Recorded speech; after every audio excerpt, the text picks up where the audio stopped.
napakagandang topic, inflammation. Ito yung tinatayang dahilan para sa maraming sakit. Diabetes, cancer, heart disease, lupus, arthritis.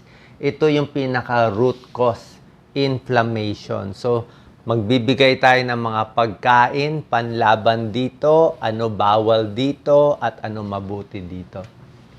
Tingnan nyo, dahil sa pamamaga, yan lang ang Tagalog natin, pamamaga, inflammation sa artery sa katawan, nagkakaroon tayo ng maraming sakit.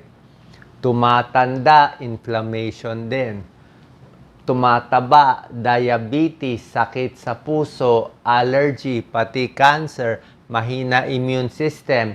Yung mga maraming autoimmune disease, mga lupus, thyroid problem, rheumatoid arthritis, psoriasis, lahat yan. Inflammation ang pinaka-cause. Okay? So, bakit nagkakaroon ng inflammation? Una-una, pwede sa toxin sa environment, pwede sa pollution, pwedeng nagkakaedad, pwedeng sobra kang stress, at pwede rin sa maling kinakain natin. Kaya natuturo ko mamaya yung top 12 foods na panlaban sa inflammation para makontrol natin or at least mabawasan natin ang peligro nitong mga killer diseases, heart disease, diabetes, cancer, at iba pa. Pag hinayaan natin itong inflammation sa katawan, nasisira ang organs, tissue damage, hihina gana ng organs natin, mas mabilis tumanda at mas maraming sakit na darating.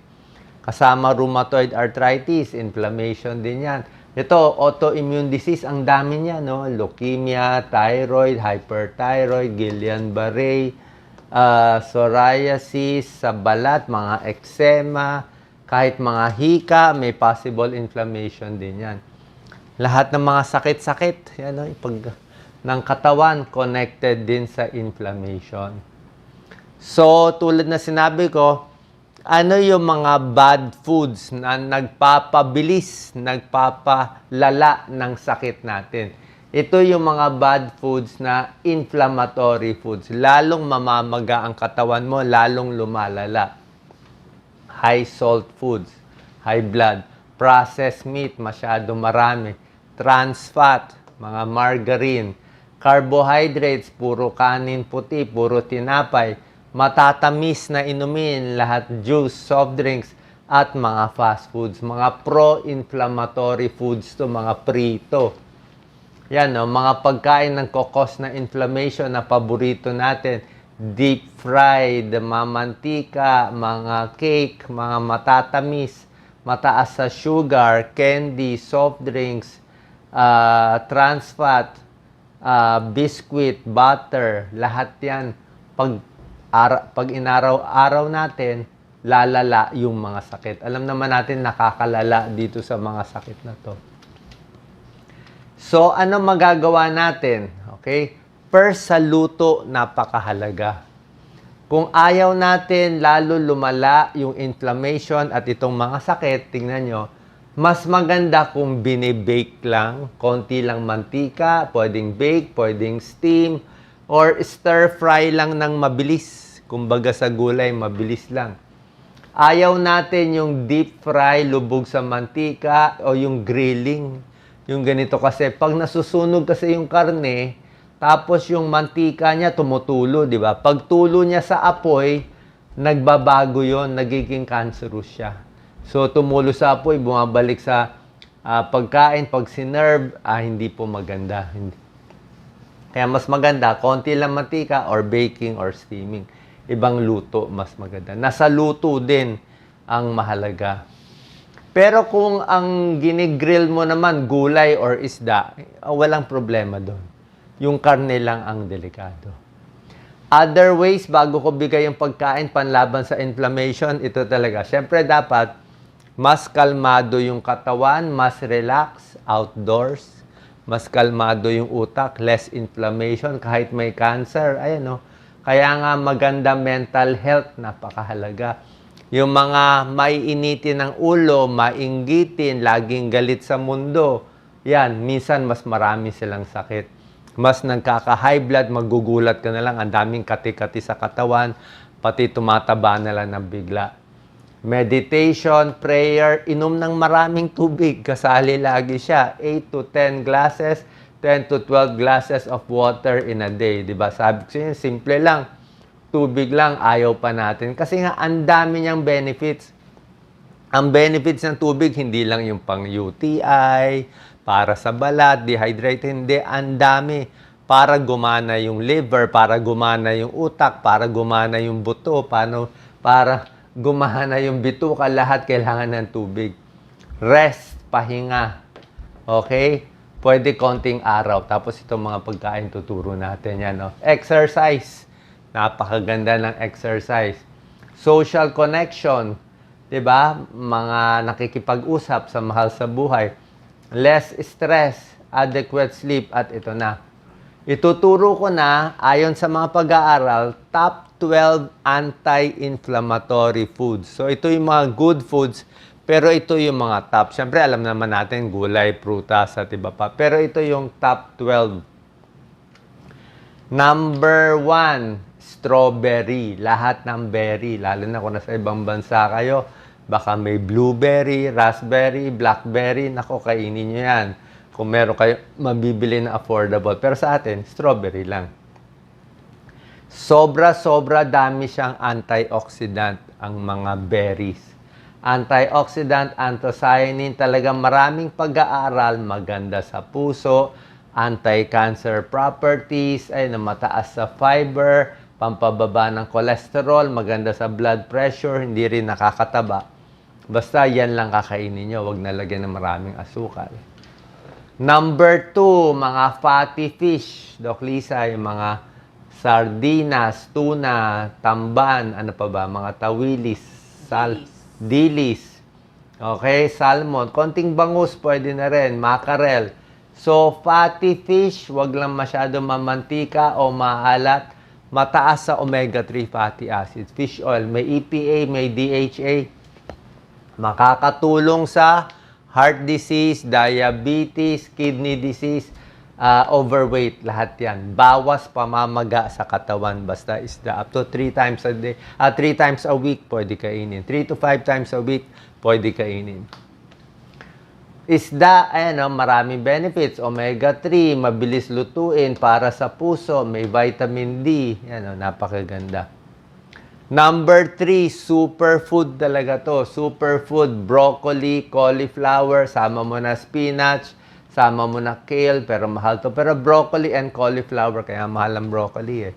Meron siyang sulforaphane. Itong sulforaphane, proven yan, anti-cancer properties. So sa lahat ng gulay, kung may makita kayong broccoli, kunin nyo. Parang spinach yan, sa lakas, anti-cancer, bawas pamamaga sa katawan. More ito kinakain, mas hindi magkakasakit ng sinasabi kong cancer, diabetes, heart disease, arthritis, at iba pa. Broccoli, ayan sa anti-inflammatory, tulad na sinabi ko, para sa utak, bawas cancer, bawas heart attack, para hindi rin daw makalbo. I'm not sure kung sa hair loss may connection. Avocado, healthy oil, may potassium, magnesium, fiber, may monounsaturated fat. Marami siyang antioxidant, carotenoids. Ayan, napakaganda. Bawas cancer, less inflammation sa katawan. Healthy oil yan. Huwag lang lagyan ng maraming asukal o gatas. Avocado, healthy oil, high fiber, anti-inflammatory, moisturizing pa sa skin natin. Green tea. Maganda daw talaga green tea. Sa mga tsaa, ako gusto ko chamomile tea, pamparelax. Pero yung may pag-aaral more green tea, meron kasi siyang EGCG. Ito yung special component niya. Reduces heart disease, reduces cancer, pati sa Alzheimer disease, memory, ulyanin, nababawasan, pati obesity. Green tea, napakaganda. Number 6, superfood, anti-inflammatory, bell pepper. Napakadaming vitamin C and antioxidant. May quercetin pa siya. Napakaganda. Maraming benefits ang bell pepper. Mushroom, di ba? Yung mga shiitake mushroom. Actually, anti-cancer properties din yan. Maraming antioxidant. Tingnan nyo lang. Tsaka parang protina na rin yan. Grapes, di ba? Actually, may red grapes, may black grapes, may green grapes. Lahat ng grapes healthy, pero mas healthy yung black. Yung mas dark, black or blue na grapes. Mas maraming anthocyanin, maraming resveratrol.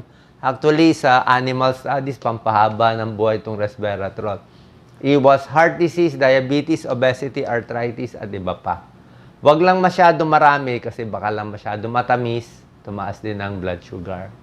Maraming benefits ang grapes. Ayan, resveratrol, cancer prevention, heart health, digestion, lungs, pati sa kidneys. Turmeric, luyang dilaw. Actually, kasama na rin naman yung bawang, sibuyas. Itong mga spices, luyang dilaw. Pero ang turmeric may curcumin. Reduces inflammation, arthritis, and diabetes. Napakaganda. Turmeric. Sa lahat ng oil, ito kasi talaga may pag-aaral. Yung extra virgin olive oil, yung nilalagay sa salad. Marami kasi pag-aaral dun sa Mediterranean diet. Yung Mediterranean diet, nakita nila, talagang mas mahaba buhay. Maraming gulay, maraming nuts, may olives, extra virgin olive oil. Yun talaga ang may pag-aaral.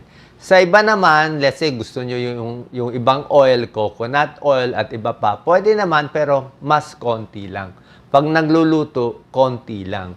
Pero ang proven talaga sa pag-aaral, itong extra virgin olive oil na to pwedeng bawas sa inflammation, heart disease, brain cancer, at obesity. Dark chocolate, napakaganda. Dark chocolate reduces risk. Pero pag sinabing dark chocolate, kailangan at least 70% cocoa. Okay, hanapin nyo yung lampas 70%. At yung kakainin nyo, napakaliit lang. Wala akong sample ngayon. Pero maliit lang. Maliit lang siya. Siguro mga 10 grams lang a day. Ganun lang karami. 10 grams. Bawat linggo, ang maximum mo, mga 45 grams lang per week. Pag nilampas mo kasi sa 100 grams, 100 grams, isang bar na ganyan, malaki. Pag more than 100 grams, wala nang benefit kasi medyo fatty na, baka matamis na, hindi na rin healthy. Dapat konti-konti lang.